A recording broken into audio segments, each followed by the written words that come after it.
नमस्कार मंडळी, स्वागत आहे आपलं मेकॅनिकवाला चॅनलमध्ये. तर आज आपण पाहणार आहोत रेझेडार 125 ची फ्री सर्व्हिसिंग. पहिली सर्व्हिसिंग 1000 किलोमीटर किंवा 30 दिवस या वेळेत झालीच पाहिजे, नाहीतर वॉरंटी लॅप्स होऊ शकते. तर आपण पहिले ऑइल ड्रेन करून घेऊयात. ऑइल ड्रेन होईपर्यंत एअर फिल्टर चेक करूयात. आपण पाहू शकता एअर फिल्टर मध्ये किती धूळ आहे. एअर गनने फिल्टर बॉक्स क्लीन करून घेऊया. आपण फिल्टर आणि सीव्हीटी फिल्टर क्लीन करून घेऊया.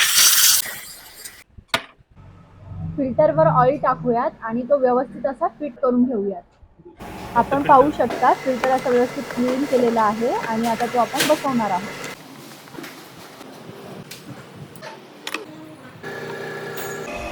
आता आपण नवीन इंजिन ऑइल टाकूयात. इंजिन ऑइलची लेवल चेक करून ऑइल कॅप टाईट करूयात.